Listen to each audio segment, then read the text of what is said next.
유엔에 따르면 작년 한 해 동안만 우크라이나 민간인 사망자가 최소 2,500명, 4년간 모두 합쳐 15,000여 명이 사망한 것으로 보고하고 있고요. 이 전쟁에는 북한군 병사도 파병됐죠. 우크라이나 정부 총국에 따르면 파병된 북한군 특수부대가 인해 전술 공격에 투입돼 약 4천여 명이 죽거나 다쳤다고 합니다. 잠시 후 일부 정관용의 시사본부 러우 전쟁 4주년 기획 북한군 파병 사용 설명서에서 자세한 이야기 나눠보겠습니다. 정관용의 시사본부 2월 22일 일요일 순서 시작합니다.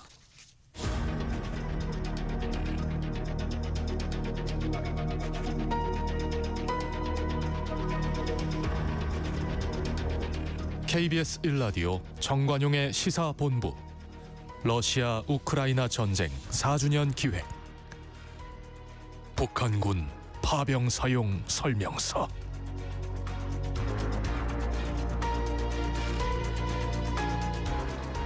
러우 전쟁 4주년 기획, 먼저 곽지연 리포터와 지난 4년간의 상황을 정리해 보겠습니다. 곽지연 리포터 어서 오세요. 네, 안녕하세요. 네, 러시아가 우크라이나 공격한 날부터 한번 다시 되돌아가 봅시다. 그렇습니다. 지난 4년 전인 2022년 2월 24일입니다. 푸틴 러시아 대통령이 특별 군사작전을 전격적으로 승인했고요. 러시아군은 새벽을 틈타서 수도 키예프를 비롯한 우크라이나 주요 도시에 미사일 공격을 포함한 대대적인 공습을 단행했습니다. 지난 2022년 2월 24일 KBS 9시 뉴스 먼저 들어보시죠. 우크라이나 동부 돈바스 지역에 이른바 평화유지군 배치를 명령했던 푸틴 러시아 대통령. 불과 하루 만에 특별 군사작전 수행을 전격 선포했습니다. 작전의 유일한 목표는 우크라이나 군으로부터 주민들을 보호하는 것이라며 우크라이나 점령 계획은 없다고 밝혔습니다. 북대서양 조약기구 나토의 확장과 우크라이나의 최근 핵포기 정책 재고 가능성 시사 또한 용납할 수 없다고 못 박았습니다. Но Россия не может чувствовать себя в безопасности, развиваться, существовать с постоянной угрозой, исходящей из территории современной Украины. 수도 키예프의 공습 대비 사이렌이 울리는가 하면 제2의 도시 하리코프를 비롯한 여러 도시에서 섬광과 폭발음이 감지됐습니다. 러시아 국방부는 우크라이나 공군기지가 무력화되는 등 군사시설을 정밀 타격했을 뿐 민간인 피해는 없다고 주장했습니다. 그러나 우크라이나는 러시아가 전면전을 개시했다고 맹 비난했습니다. 단합되고 단호한 행동만이 푸틴의 침략을 막아낼 수 있다며 국제사회의 즉각적인 행동도 호소했습니다. 젤렌스키 대통령은 국민들에게 동요하지 말라고 전했습니다. Незабаром я знов вийду на зв'язок. Без паніки, ми сильні, ми готові до всього, ми всіх переможемо, бо ми – це Україна. Слава Україні!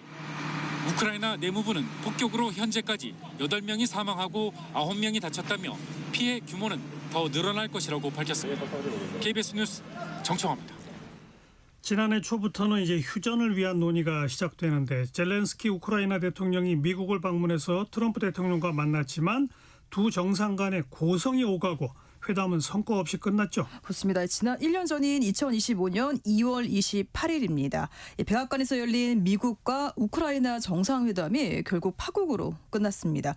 젤렌스키 대통령은 단순한 휴전 협상은 수용할 수 없다고 거듭 밝혔고요. 트럼프 대통령은 젤렌스키가 수백만 명의 목숨을 건 도박을 하고 있다 이렇게 비판했습니다. 이렇게 정상회담에서는 보기 어려운 고성 그리고 설전이 오고 갔습니다. 지난 2025년 3월 1일 KBS 9시 뉴스입니다. 정상회담 시작은 화기애애했지만 일방적인 트럼프식 종전 구상에 젤렌스키 대통령이 반대 뜻을 분명히 하면서 분위기는 달아올랐습니다. That's why we will never accept just ceasefire. It will not work without security guarantees. You're not winning. 푸틴은 믿을 수 없다. 그러니 안전보장이 필요하다는 젤렌스키에게 트럼프는 그렇게 말할 처지가 아니라고 쏘아붙였습니다. You're right now not in a very good position. You've allowed yourself to be in a very bad position. 옆자리 부통령까지 설전에 끼어들었습니다. 외교 관례에 크게 벗어난 일입니다. I think it's disrespectful for you to come into the Oval Office and try to litigate this in front of the American media. You don't have the cards right now. With us, you start having cards. You don't. We're You're playing serious, cards. Mr. President. You're playing We're cards. serious. You're gambling I'm the with the president lives in of war. millions. What you're doing is very disrespectful to the country, this country. 고성 요간 끝에 회담은 50분 만에 성과 없이 조기 종료됐습니다. 사전에 합의됐던 광물 협정과 공동 기자회견도 취소됐습니다. 우크라이나는 대화를 더 원했지만 미국은 이를 거부했습니다. 외신들은 주먹을 휘두르지 않은 게 다행, 술만 마시지 않았을 뿐 취객들의 싸움과 다르지 않았다고 평가했습니다. 워싱턴에서 KBS 뉴스 김경수입니다. 북한군 파병 사실 러시아는 인정했지만 북한은 인정하지 않았었는데 결국 공식 인정했죠. 네, 이 북한은 러시아 파병이 북러 간에 체결한 조약 4조에 근거한 거라고 주장을 했는데요. 그러니까 이 동맹 간에 정당하게 군사 지원을 했다는 겁니다. 지난 2025년 4월 28일 KBS 9시 뉴스 들어보겠습니다. 북한 노동당 중앙군사위원회가 서면 입장문을 통해 러시아 파병을 공식 인정했습니다. 10월 국가정보원이 12,000명 규모의 파병을 공개한 지 6개월 만입니다. 국가수반의 명령에 따라 쿠르스크 지역 해방작전에 참전한 우리 무력 구분대들은 높은 전투정신과 군사적 기질을 남김없이 과시하였으며 국가수반의 명령이라고 명시해 김정은 위원장의 결정이었음을 강조했는데 파병의 근거로는 지난해 체결된 북러조약 4조를 들었습니다. 북러조약 4조는 일방이 무력 침공을 당하면 다른 쪽이 유엔 헌장 51조 등에 따라 지체 없이 모든 수단을 지원하도록 돼 있습니다. 북한은 러시아가 침공당한 쿠르스크 영토를 탈환하는 작전에 북한군이 참전했다며 동맹 간 정당한 군사 지원이란 점을 강조했습니다. 또 곧 평양에 전투 위훈기가 건립될 거라며 적지 않은 희생자가 발생한 사실도 인정했습니다. 정부는 북한군 파병은 유엔 안보리 결의를 노골적으로 위반하는 행위라며 강력히 규탄했습니다. 북한군의 즉각적인 철수를 촉구하며 현재와 같은 북한과 러시아와의 군사적 개합이 지속될 경우 이를 좌시하지 않고 국제사회와 함께 단호하게 대처해 나갈 것입니다. 이에 앞서 러시아는 처음으로 북한군의 존재를 인정했는데 북러가 발표 시기와 방식을 조율한 거로 보입니다. 푸틴 러시아 대통령은 북한군의 도움에 대해 김 위원장과 북한 인민들에게 진심으로 감사하다고 밝혔습니다. KBS 뉴스 김경진입니다. 8월에는 미국과 러시아 정상회담이 열렸어요. 네, 지난 2025년 8월 15일입니다. 알래스카에서 트럼프 대통령 그리고 푸틴 대통령이 6년 만에 마주 앉았습니다. 그러니까 웃으면서 악수를 나눈 두 정상의 모습에 전 세계 이목이 집중됐었지요. 그런데 회담은 3시간 만에 끝났습니다. 그러니까 최대의 관심사였던 우크라이나 전쟁 휴전에 대해서는 그 어떤 합의도 없었습니다. 2025년 8월 16일 KBS 9시 뉴스로 미국 러시아 정상회담 그 현장의 소리 들어보시죠.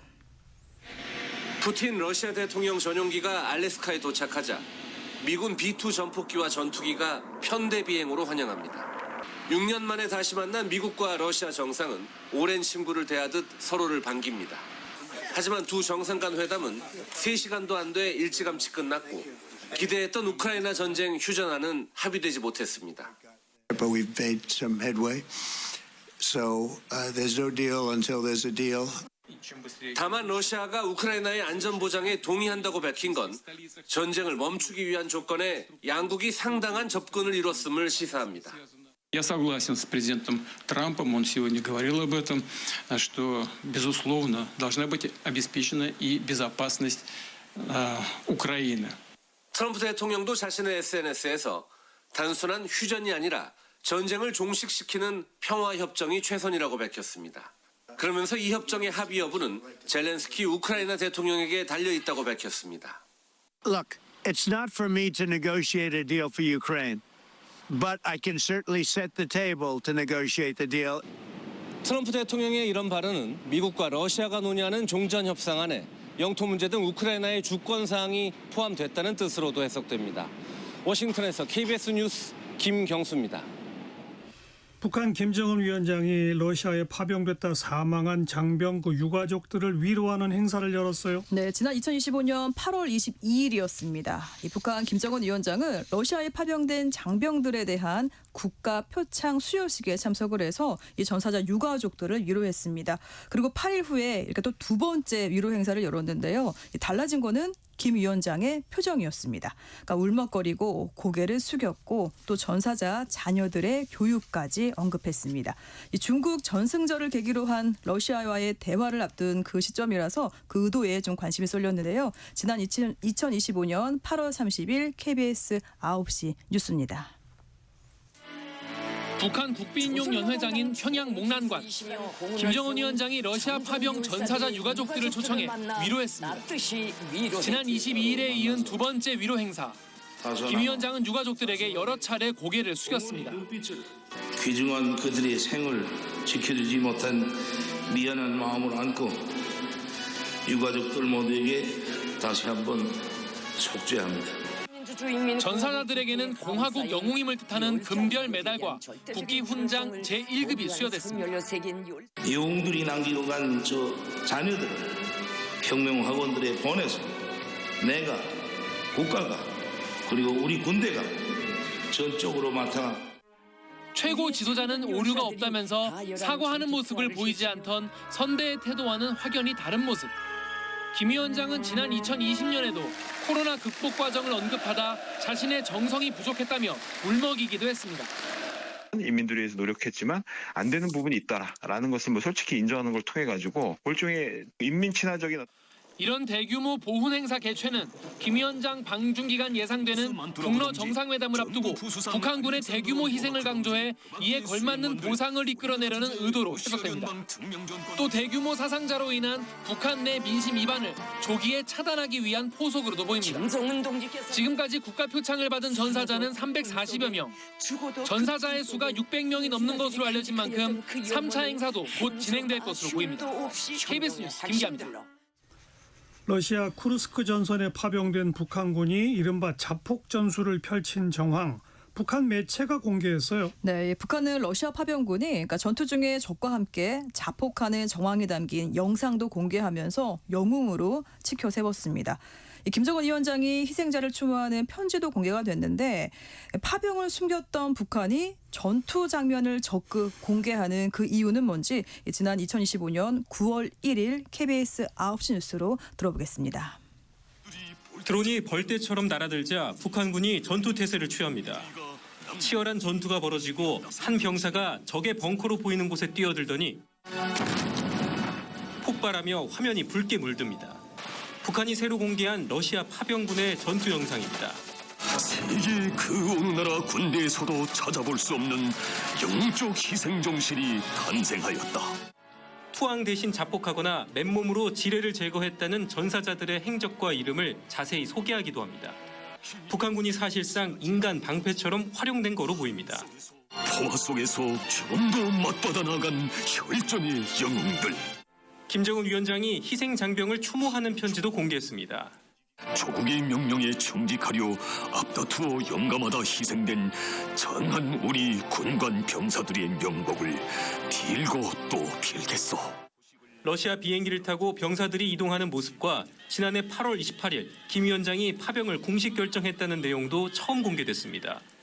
북한은 최근 들어 파병 과정 등을 적극 알리고 대대적인 보훈 행사를 열어 유가족을 위로하고 있는데 러시아에 대한 보상 압박 수위를 높이고 있다는 분석입니다.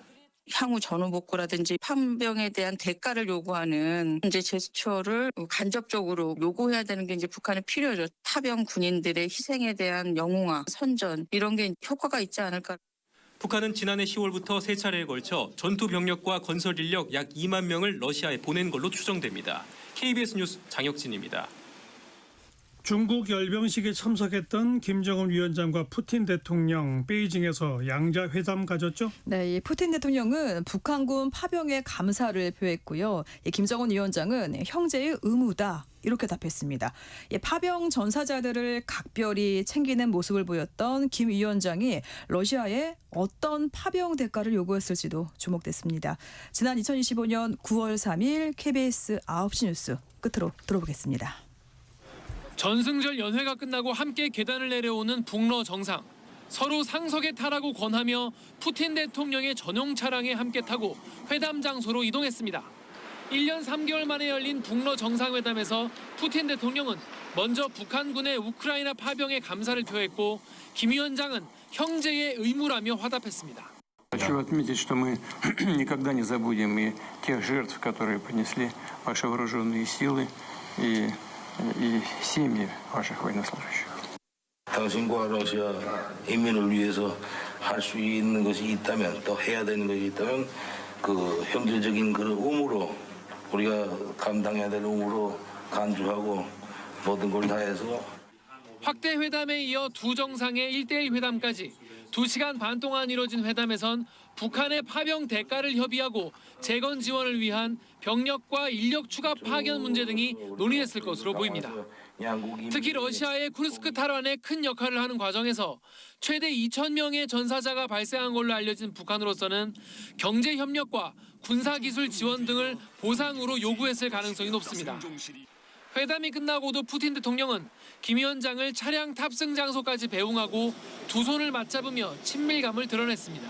크렘린국은 푸틴 대통령이 김 위원장을 모스크바로 초청했고 김 위원장도 수락했다며 일정은 추후에 결정될 거라고 밝혔습니다. KBS 뉴스 김기아입니다. 네, 러우 전쟁 4주년 기회에 우선 지난 4년 동안의 주요 뉴스 다시 한번 되돌아봤습니다. 곽지연 리포터 수고하셨어요. 고맙습니다. 정관용의 시사본부 듣고 계십니다. 12시 27분 향해 갑니다. 기상청 교통정보센터 차례로 연결하죠. 기상청의 최영우 씨. 네, 날씨 정보입니다. 현재 수도권과 강원, 충청과 전라 서해안, 동해안 중심으로 강풍특보가 발효 중인 가운데 내일까지 전국 대부분 바람이 강하겠습니다. 특히 해안가와 산지에 매우 강한 바람이 예상됩니다. 서울 등 수도권, 동해안, 경상권, 충북, 전남 일부에는 건조특보까지 발효 중인데요. 현재 경남 함양군 마천면에 산불이 발생해서 진화 중입니다. 진화율은 28%입니다. 산림청에서는 영남권과 강원권에 산불 위기 경보 경계 단계 발령 중인데요. 각별히 화재 예방에 신경 쓰시기 바랍니다. 오늘 전국이 흐린 가운데 낮까지 강원 내륙과 산지, 충북, 경북 중북부에 5mm 미만의 비가 오겠습니다. 충남과 그 밖의 남부지방은 빗방울이 약간 떨어지겠습니다. 대기질도 말썽입니다. 지금 서울, 경기, 인천으로 미세먼지 농도가 나쁘고요. 인천 강화 권역에는 조금 전 12시에 미세먼지 주의보가 발효됐습니다. 북서풍을 타고 황사가 우리나라 상공을 지나면서 오늘과 내일 대부분 지역에 미세먼지 농도가 높아지겠고 오늘 내리는 비에 섞여 내릴 수 있기 때문에 맞지 않는 게 좋습니다. 오늘 낮 최고 기온 서울 11도 등 전국이 8도에서 22도 분포로 이맘때보다는 기온이 높겠지만 바람 때문에 체감온도가 점차 떨어지겠고요. 내일과 모레는 이맘때와 기온이 비슷하거나 낮아집니다. 현재 이에 따라 전남과 경상권 일부에는 한파특보가 대부분 해상에 풍랑특보도 내려져 있고요. 내일 아침 서울이 영하 2도로 출발해 낮 기온 5도에 그치는 등 내일과 모레 좀 춥겠고 화요일은 전국에 비나 눈이 예상됩니다. 지금 서울 기온 11도입니다. 날씨 정보 전해드렸습니다. 계속해서 이 시각 교통 상황 연결해 보겠습니다. KBS 교통정보센터로 가겠습니다. 박수정 씨. 네, 이 시각 교통정보입니다. 이번 주말은 설 연휴 직후 주말이라 이동량이 평소보다 덜한 편인데요. 고속도로는 오후 4시쯤 서울 방향으로 가장 혼잡하겠습니다. 참고 운행하시기 바랍니다. 지금 곳곳으로 돌발 상황에 주의가 필요합니다. 먼저 남해고속도로 순천에서 부산 쪽으로 진례 부근 진출로입니다. 승용차 단독 사고를 처리하고 있고요. 앞시간 중앙고속도로 부산 방향으로 치악 2터널 부근에서도 사고가 있었는데요. 현재 강원 내륙과 충북 중심으로는 약한 비가 내리면서 노면이 젖어 있는 곳이 많습니다. 미끄럼 사고로 이어지지 않도록 주의해서 이동하시기 바랍니다. 경부고속도로 서울 쪽으로 이동량 꾸준히 늘고 있습니다. 통도사 부근 4km가량 정체고요. 이후 수월하다가 수도권 진입해서 수원 부근 짧게 주춤합니다. 또 양재에서 반포까지 꾸준히 밀립니다. 서해안고속도로 목포 쪽으로 금천 부근 짧게 서행하고요. 매송휴게소 부근 1, 2차로에 걸쳐서는 장애물을 처리하고 있는데요. 더 지나 화성휴게소 부근에서는 조금 전 사고가 나면서 갓길에 걸쳐 처리 작업 이어지고 있습니다. 지금까지 KBS 교통정보센터였습니다.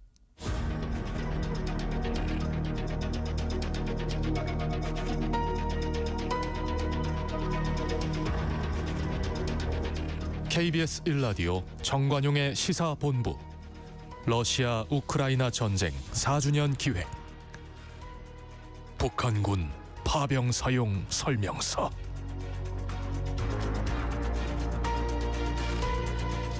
러우 전쟁 4년 기획 북한군 파병 사용 설명서 전문가 두 분과 함께 좀 더 심층 분석해 봅니다. 국립평화통일민주교육원의 박민주 교수 어서 오세요. 안녕하세요. 네, 통일연구원의 조한범 석좌연구위원 어서 오십시오. 예, 안녕하세요. 먼저 박 교수님 4년 동안 양측의 피해 지금 뭐 제대로 집계된 게 있습니까? 어떻습니까? 네, 일단 그 CSIS라고 워싱턴 DC의 전략 국제문제 연구소라는 그 권위 있는 싱크탱크가 있습니다. 여기서 이야기하기로 이제 제2차 세계대전 이후에 최대 규모의 무력 충돌이다. 이제 이렇게 이야기를 하고 있고요. 네. 여기서 이제 추산을 하기로 올 봄이 되면 양쪽의 그 전체 사상자를 합계해서 총 200만 명에 육박할 예정이다. 와. 예, 이렇게 평가를 했습니다. 근데 이게 러시아군이 그 우크라이나군의 2배 정도 사상이 났는데요. 러시아군이 더 많이 죽었어요? 맞습니다. 그 이유가 뭐냐면 이제 우리로 치면 인해 전술이죠. 이제 번역하면 뭐 고기 분쇄기지 이런 끔찍한 좀 전략인데 제대로 이 병력들을 교육하지 않고 그냥 훈련도 없이 그냥 전장에 보내는 거죠. 그래서 이 사상의 피해가 상당히 컸었고요. 그리고 지금 뭐 민간인들 같은 경우도 15,000명이 사망했다고 집계가 됐는데 이제 나중에 추산해 보면 더 커질 가능성도 높고요. 사실 이제 살아있는 사람도 살아있는 게 굉장히 삶을 영위하는 게 힘들 정도로 우크라이나 그렇죠. 이 민간인 피해가 큽니다. 이게 지금 그 민간의 난방을 끊어버려서 러시아군이 우크라이나 주민들이 난방이 안 되기 때문에 유일한 난방이 이제 집안에다가 물을 끓여서 중간에 놓는 겁니다. 이제 그런 식으로 너무 힘들고 우크라이나 인구의 지금 10분의 1이 피난민이 됐습니다.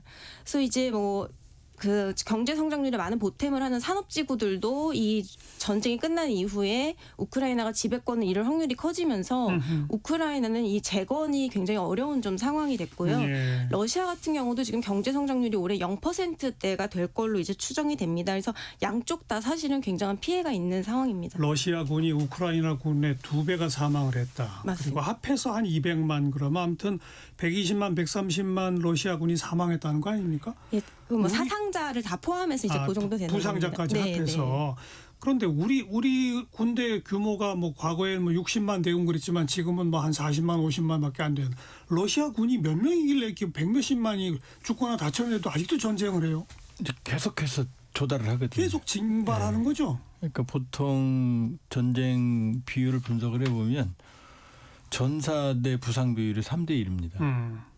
그러니까 200만 정도 양측 추산에 한 그중에 120만 정도가 러시아로 보거든요. 그러면은 한 40만, 30만 정도가 전사했다는 얘기죠. 그렇죠. 근데 이제 이 중에 상당 부분이 이제 이미 끝났지. 이미 이제 저기 푸틴이 제거했지만 프리고진이라고 이 와그너 그룹이라고 PMC 용병 그룹들. 지금도 상당히 많은 전사자 비율은 용병 그룹으로 추정이 돼요. 그러니까 러시아가 국경이 방대한데 모든 국경을 비우고 갈 수는 없잖아요. 그러니까 아직도 그러니까 우리가 추산해 보면 지금 러시아가 가지고 있던 전차 MBT 주력 탱크의 3분의 2가 소모된 걸로 보여지거든요. 예. 그러니까 어찌됐건 지금 러시아도 감당을 하기 어려운 상황이죠. 어렵죠. 근데 이제 참고로 한국 전쟁을 보면 400만이었습니다. 왜냐하면 그때는 밀고 내려왔다가 밀고 올라가니까 한반도 전역이 전장이었거든요. 근데 러우 전쟁은 전쟁이 우크라이나 면적의 5분의 1 정도입니다. 그러니까 전쟁 직전에 러시아가 우크라이나 면적의 한 7% 장악했는데 지금 한 20%거든요. 그러니까 여기서 전투가 이루어지니까 그러고 보면 단위 면적당 사상자 비율은 저쪽이 더 크다고 봐야죠. 근데 처음 전쟁이 터졌을 때는 러시아군의 그 막강한 그 화력이나 뭐 이런 것 때문에 뭐 금방 끝나지 않겠어. 처음에는 그런 예상이 있었지만 뭐 서방국들의 그 막대한 지원 같은 것도 또 있고 우크라이나 국민들의 강력한 항전 의지도 있고 뭐 그렇긴 했지만 우리가 생각한 것보다는 러시아 군대가 그렇게 세지 않았던 것 같아요. 그러니까 전쟁이 이렇게 장기화되고 허덕허덕하는 거 아닙니까? 일단 그 러시아 군들은 이제 그 우크라이나 그 군인들의 인터뷰를 들어보면 그 일단은 포로로 그 잡히는 비율이 되게 큽니다. 아, 네, 그러니까 이게 이제 제대로 싸울 의지가 없군요. 보상도 안 되고 훈련도 안 되고 이제 이렇게 밀려서 가다 보니까 이제 우크라이나 군인들이 이야기하는 것에 의하면 러시아 군인들이 이제 이렇게 졸졸졸 우크라이나 그 부대를 따라와서 나 포로가 되겠다고 이야기를 할 정도로, 왜냐하면 나가면 죽는다는 걸 아니까 그냥 포로가 돼서 살기를 선택을 하는 거죠. 이제 그런 부분들이 상당히 크게 작용하는 것으로 생각이 됩니다. 네. 일단 지금도 러시아는 전쟁이라는 표현 안 쓰거든요. 그렇죠. 특별 군사작전이라고 그러거든요. 그리고 지금 2022년 2월 24일 날 전쟁이 시작됐는데 초기 전투 준비나 양성으로 봤을 때는 한 달 내지 2달을 예상했던 것 같아요. 그런 얘기 나와요. 왜 그러냐면 러시아가 BTG라는 걸 운영을 했거든요. 그건 대대 전술단입니다. 이제 전투의 기본 단위는 사단이거든요. 사단에 이제 보병, 기갑, 포병 여러 가지 이제 부대 시설이 다 돼 있거든요. 근데 러시아가 우크라이나 전쟁 이전에 싸웠던 전쟁은 다 소수민족이나 소규모 전투였거든요. 체첸, 조지아, 뭐 크림반도. 그래서 게라시모프 총참모장, 지금도 총참모장이에요. 이 사람이 러시아 군 전체를 BTG 대대 전술단으로 바꿨어요. 사단이 아니라 대대. 네. 그러니까 대대장이 다 가지고 있는 거예요. 보병, 포병, 기갑 다. 그러면 아주 기동성이 탁월하거든요. 예. 이걸로 크림반도 침공할 때 아주 재미를 많이 봤거든요. 예. 그러니까 대대전술단 편제로 치고 들어갔으니까 빨리 끝나겠지. 문제는 대대전술단은 보급이 한 달밖에 안 되거든요. 보급이. 그러니까 그렇게 봤을 때는 한 달. 그다음에 특별군사작전이라는 개념을 쓴 거로 봤을 때는 장기전은 생각도 안 했다. 그런데 지금 러시아 군사력을 그 당시만 해도 세계 한 2위권으로 봤거든요. 아닌 것 같아요. 예, 그러니까는 사실 이 소련 체제에 대한 그 착시였던 거지.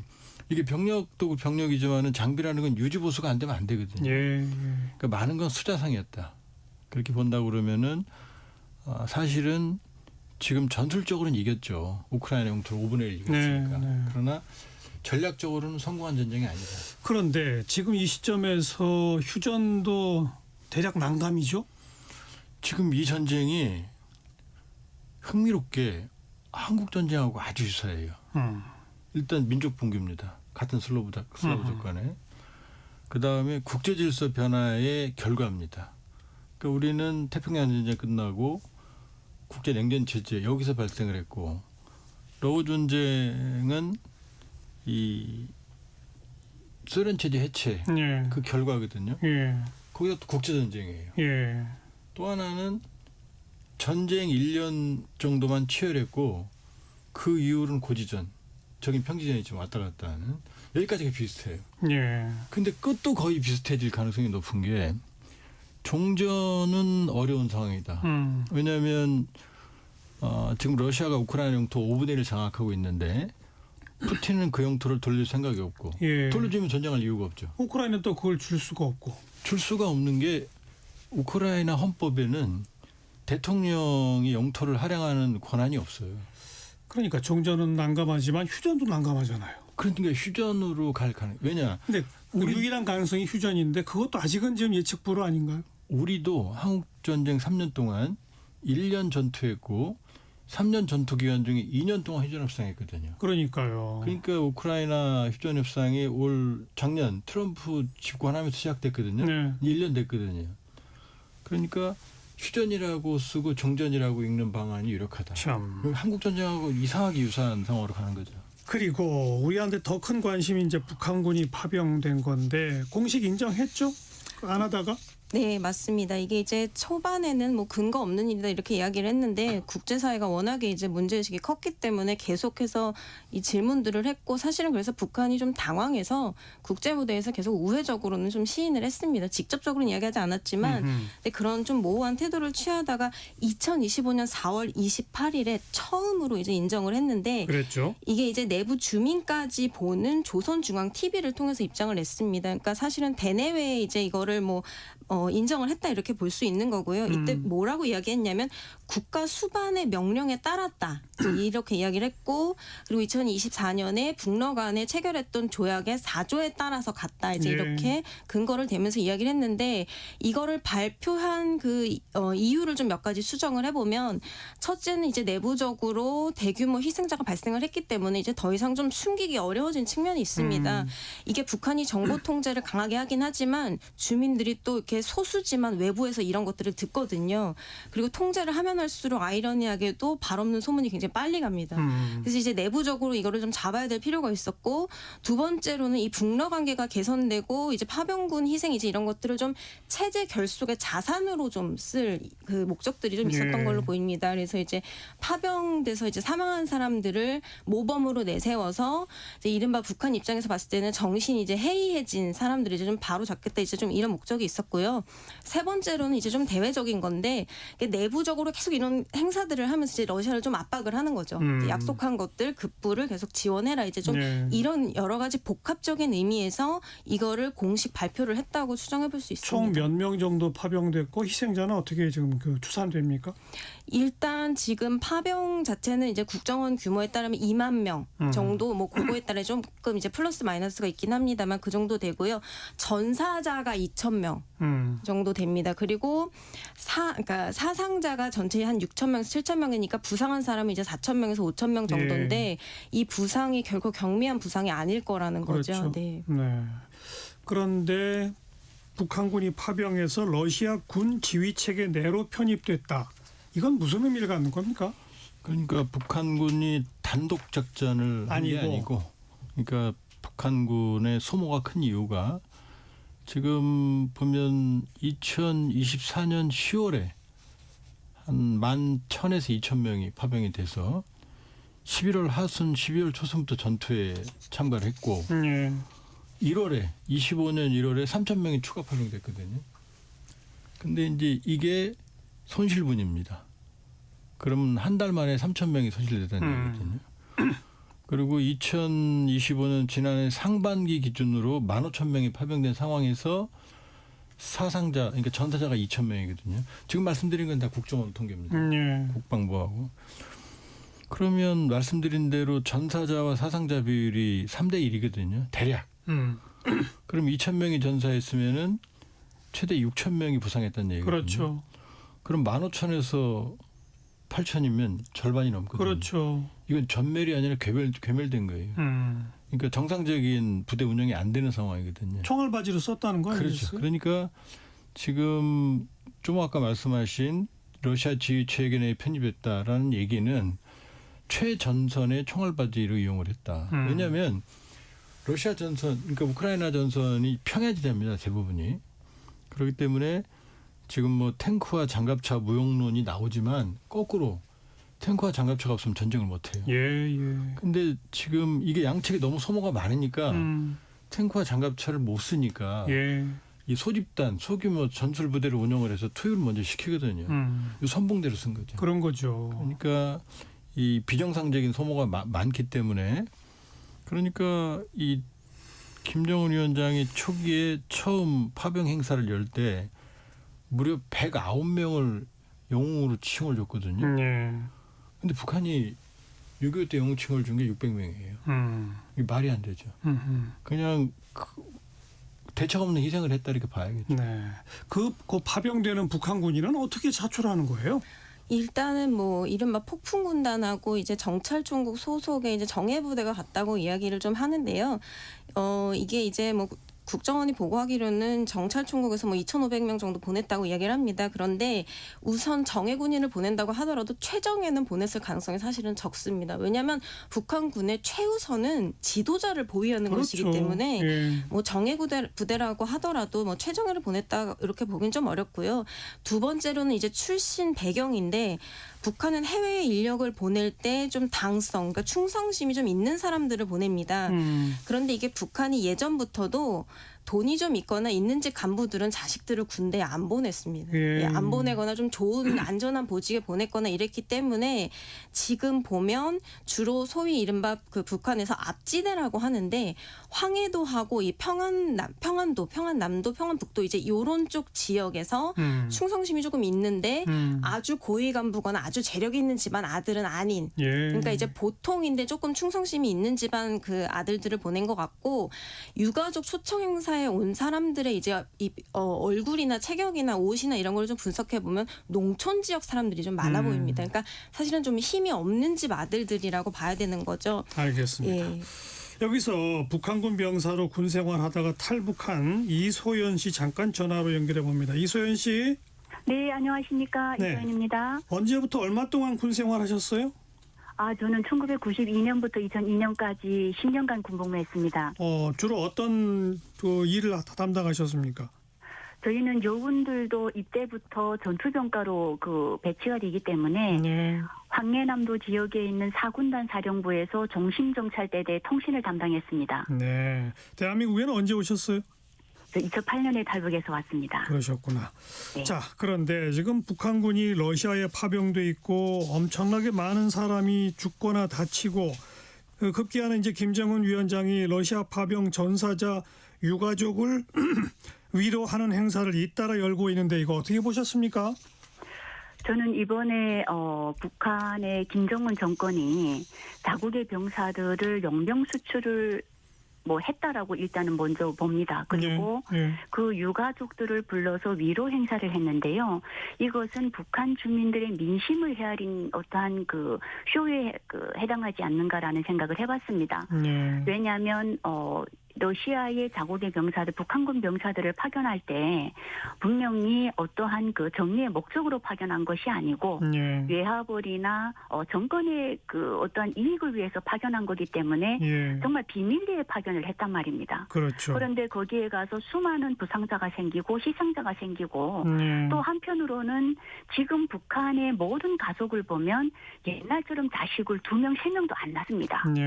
정말 귀하게 1명을 낳아서 어쩔 수 없이 우모제기 때문에 군대에 보냈는데 그 자식들이 죽었거나 어떠한 정말 그 장애인이 되어서 고향에 돌아왔다라고 하게 되면 그 부모들의 그러한 사회적인 이러한 불평과 불만과 정권에 대한 충성심 이런 것들을 고려한 행사가 아니었나라는 생각을 해봤습니다. 네, 아무리 근데 그런 위로 행사를 하더라도 자기 전쟁도 아니고 남의 나라 전쟁에 그것도 뚜렷한 명분도 없는 전쟁에 가서 죽거나 다쳤다. 민심의 동요가 있지 않을까요? 제가 가장 최근에 북한의 이러한 정보 소식통을 통해서 직접 들은 소식입니다. 네. 저희가 그 북한에 있는 여러 가지 이런 문제들 때문에 지속적으로 브로커들하고 연락을 할 수밖에 없는 상황도 있는데요. 그 속에서 그 유가족들이 어떠한 지금 그 감정을 가지고 있을 거라는 것들을 정확히 들었습니다. 그 내용인즉은 북한 당국이 처음에는 시시하다가 외부로부터 이러한 브로커들 통해서 해외나 탈북한 탈북민을 통해서 북한에 이러한 소식이 들어가니까 전화 차단을 먼저 했습니다. 그러면서 통화를 해주거나 하는 브로커들을 전부 잡아가고 완전 그 대대적인 이러한 숙청을 했었습니다. 그런데도 이것이 안 잡히고 바깥에서부터 네 자식이 잘 있는지 군대 간 네 자식의 안부를 한번 확인해봐라. 이러한 소식이 들어가다 보니까 북한 당국이 최근에는 희생자 가족에게 거의 북한 돈 1,000만 원 정도를 갖다 줬다고 합니다. 희생의 대가로. 그 1,000만 원을 우리 대한민국 돈으로 환산을 하게 되면 100만 원이 안 됩니다. 80만 원 정도 되는 돈을 갖다 주고 지금 당신 자식이 정권을 위해서 희생했는데 우리가 영웅 칭호도 좀 해주고 전사자 가족으로 해주겠다 했는데 옛날 같지 않더라라는 거죠. 옛날 같지 않다. 네, 가족들, 부모들이 이 돈으로 어떻게 우리 자식 목숨을 비교할 수가 있겠느냐. 그러면 우리한테 돈을 갖다 줄 때 북한 당국 니들은 이 당국자들은 너희들은 돈을 얼마나 많이 처먹었길래 우리한테 이 돈을 갖다 주느냐. 이러면서 그 돈을 전달하러 온 당간부하고 싸우고 당간부한테 행패를 하고 알겠어요. 이러한 일들이 동네에서 일어났다고 합니다.